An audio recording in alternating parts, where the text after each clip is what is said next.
अखिल असम भोजपुरी व छात्र परिषद की एक प्रदेश कमेटी की सभा डिब्रूगढ़ के मौर्या होटल में आयोजित किया गया।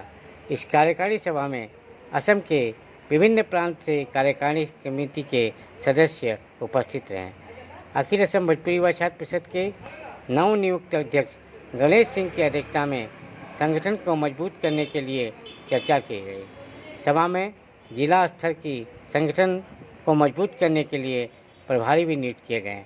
संस्था भोजपुरी समाज के समाधान करने का प्रयास करेगी। आज मौर्या होटल में अखिल असम भोजपुरी व छात्र परिषद का प्रदेश की कार्यकारिणी बैठक हो रही है।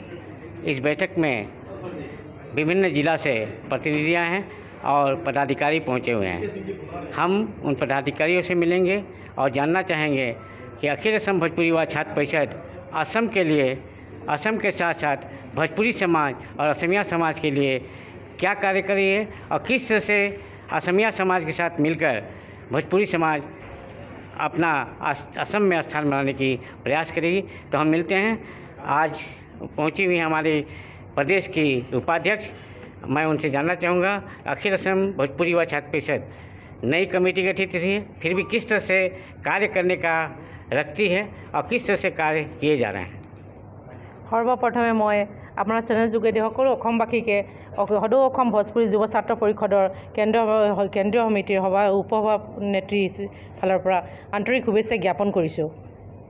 আমাৰ আজি প্ৰথমটো কাৰ্যনিৰ্বাহ সভা অনুষ্ঠিত হৈছে ডিব্ৰুগড়ত, যিটো খুব আমাক এটা আপোনাৰ পজিটিভিটি আনিছে, আমাৰ সমাজলৈ আনিব বুলি আশা কৰি ৰাখিছোঁ। আৰু আমি সৰ্বপ্ৰথমে প্ৰত্যেকটো জিলাতে আমাৰ সমিতিৰ আপোনাৰ সাংগঠনিকভাৱে আমি মজবুত কৰিব বিচাৰিছোঁ। আৰু অসমৰ ভাষা সংস্কৃতি কলা ৰীতি নীতি লৈ আমি অসমৰ আমাৰ ভোজপুৰী সকলৰ মাজত সজাগ এটা আনিব বিচাৰোঁ। আৰু অসমৰ সৰ্বাংগী উন্নতিৰ ক্ষেত্ৰৰ পৰা অৰ্থনৈতিক, সামাজিক, ৰাজনৈতিক চাৰিওফালৰ পৰা আমি অসমক উন্নতিৰ দিশলৈ আগবঢ়াই নিবলৈ আমাৰ সমাজৰ পৰা অৱদান দিব আগুৱাব বুলি আমি ভাবোঁ। আৰু যেহেতু আমি এতিয়া অসমৰ চৰকাৰে যিখিনি পদক্ষেপ লৈ আছে, আমাৰ বাংলাদেশী বহিৰাগতসকলক বহিষ্কাৰ কৰিবৰ কাৰণে আমি তাৰ খুব সুন্দৰ পদক্ষেপ বুলি ভাবোঁ। আৰু গোটেই অসমৰ অসমীয়া সমাজৰ লগত আমিও নিজকে অসমীয়া বুলি খুব গৌৰৱান্বিত। আৰু অসমক আমি চাৰি দিশৰ পৰা অৰ্থনৈতিক, ৰাজনীতিক আৰু আপোনাৰ সামাজিক দিশৰ পৰা উন্নতি কৰিবলৈ আমাৰ গোটেই আপোনাৰ ভোজপুৰীবাসীয়ে আমি আগুৱাই যাম বুলি ভাবিছোঁ।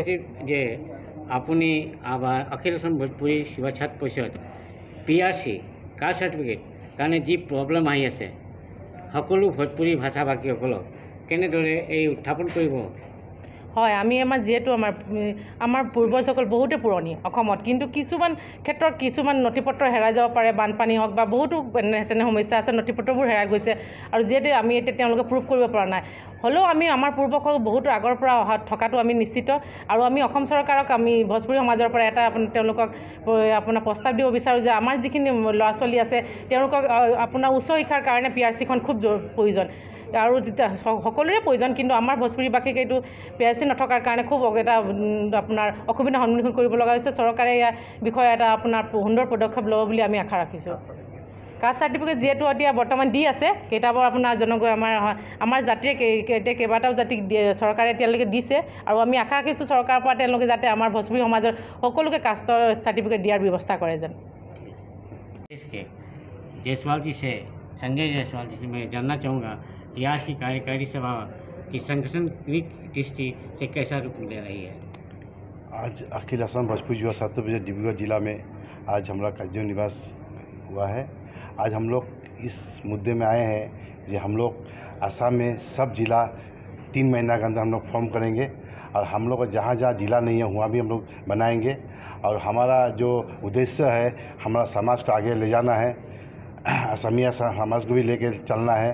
इसलिए मैं और हम लोग बहुत ही काम है करना है। आज एक में यही बात हुआ है कि हम लोग किस तरह से हम लोग संगठन मजबूत करें।